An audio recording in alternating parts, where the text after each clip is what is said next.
Hi guys, this is Doc Lures with another Lure Making 101, the simple tutorial series for beginners to lure making. Today we're making Doc's Stickbait, a 50mm walk the dog lure that you may have seen in Fishing Monthly magazine at fishingmonthly.com.au. You'll find a template for this lure at makewoodenlures.com/fishing-monthly.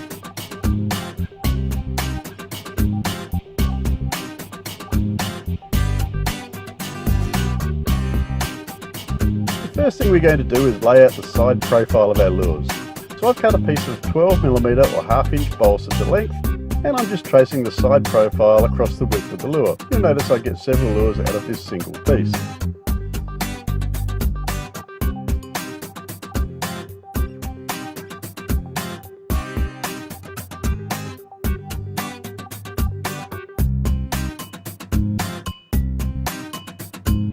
Next we're going to shape our side profiles. I'm using a craft knife or utility knife for this, and I'm simply going to lay the timber flat and slice away the waste. I don't need to go all the way down to the line here. In fact, it's better if I don't, because we're going to clean up the blank and square up the wood at the next step. Remember to slice away from your fingers and take off small pieces at a time so that you don't remove too much timber.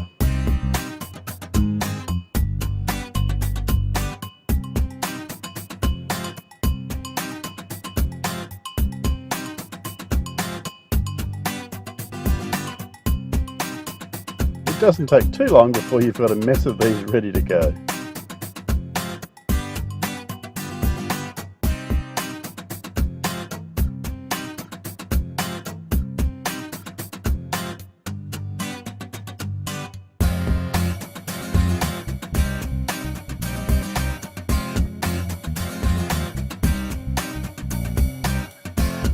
It helps if our blank is nice and square in cross section, because that allows us to get our toe point and our hook hangers and our weights all properly aligned. So in this stage we're going to square up the wood using a sanding block. I've just laid the wood on a flat surface and I'm running the sanding block along the edge to sand back to that line that we marked out in the first step.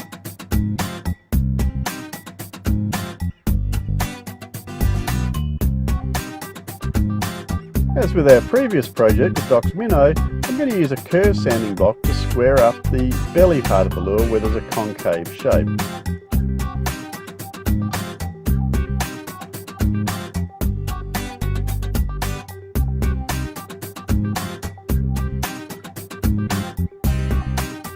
Next I'm going to mark a centre line all the way down the long edges of the lure. I'm doing this by eye, but you can measure it if you want to, or use some kind of marking gauge to get an accurate result. I find I can get it accurate enough just by eye. Once I've marked the centre line, I'll lay the template back on the side of the lure, and I'll mark the locations of the toe point, and the hook hangers and the weights. Note there are 2 weights marked on this template, but we're only going to use one of those. Which one you use depends on the style of lure you want. Here I'm using the point of a brad point bit to just make a dent where each of the holes will be. Now it's time to pick up our battery drill and drill some holes for the hardware.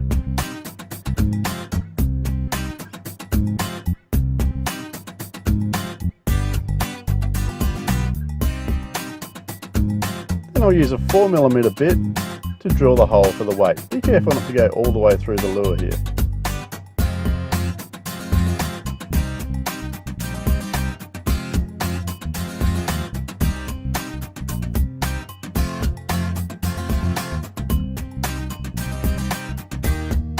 Now we're ready to shape our top profile.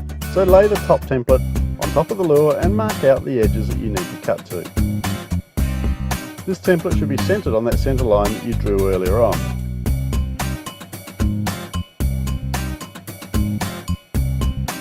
With my utility knife, I'm just going to pare away the waste the same way as we did previously. Once again, we don't need to go all the way down to the line because we're going to use our sanding blocks to square up the blank. Work gently, remove small pieces of wood at a time.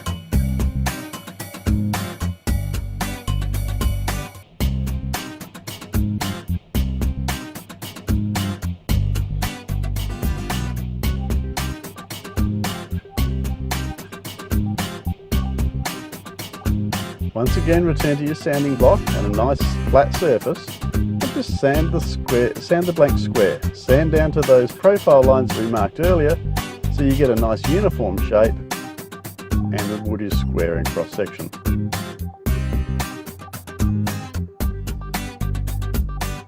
We're going to start shaping the lure now. So once again, I'm drawing a center line down each of the long sides of the lure.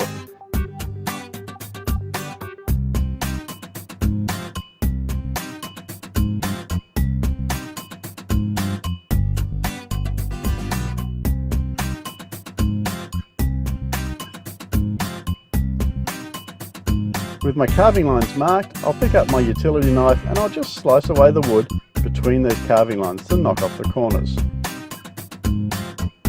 Once again, take small slices, work away from your hands, and try and keep the lure nice and uniform in shape. You want this lure to be symmetrical when viewed from above and below, from in front and behind.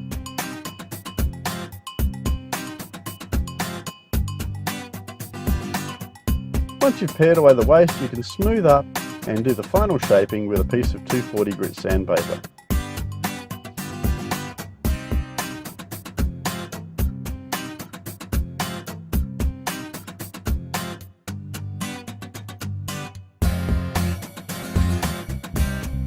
Now there are lots of different ways to add hook hangers and tow points to your lure: screw eyes, twist eyes or through wire. We're going to keep it really simple for this lure and make ourselves some twist eyes out of stainless steel wire. The reason I've chosen twist eyes is that they're quick and easy to make, they don't require any special parts or materials, and they're more than strong enough for this style of lure. In fact, if you're using line classes below 6 kilograms, you won't have any problems. Here's how I make my twist eyes, starting with a 3mm drill bit and a short length of stainless steel wire.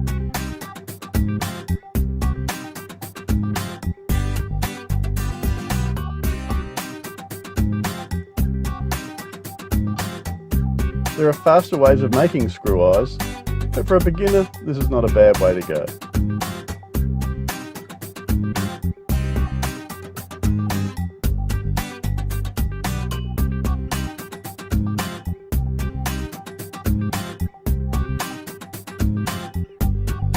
And there it is. First going to work some 24-hour epoxy into the lure body, and then I'm going to work some over the shank of the screw eye. Then I'll twist the eye into the lure, going against the twist. This will force the glue further into the lure rather than squeeze it out. Wipe away the excess and repeat for the other hook hanger and tow point. Finally, glue a small weight into the belly weight hole. Allow it to cure and trim it all off.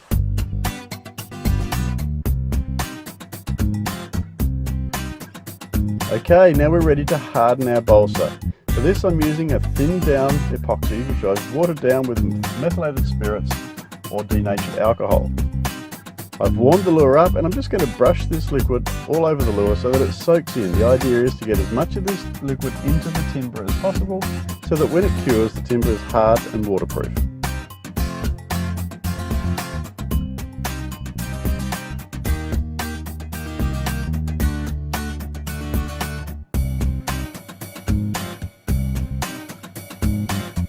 Now when it comes to painting, there's nothing wrong with using a brush and some artist acrylics, model paints or lacquers, or picking up some aerosol cans from the touch-up section of the local auto shop.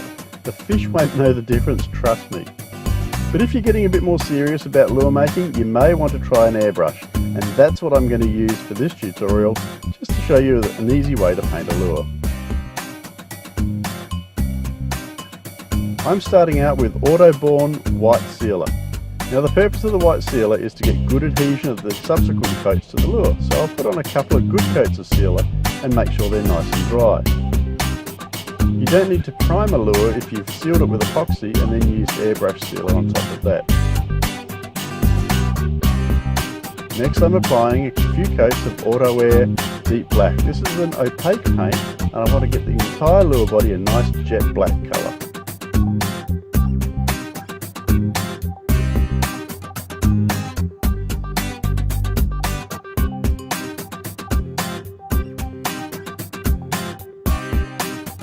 Once I'm happy with the depth of my black paint, just going to hold a hair comb over the top of the lure, and I'm going to spray through that with Auto Air Transparent White. And what this will do is give me some striking bars, black and white bars on the lure that I can then apply a colour coat over the top of.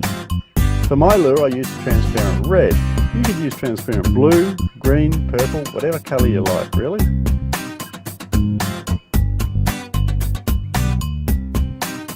Then I'll final clear coat with epoxy and the lure's ready to fish with. Hope you enjoyed the tutorial. I'll see you in the next one. Bye for now.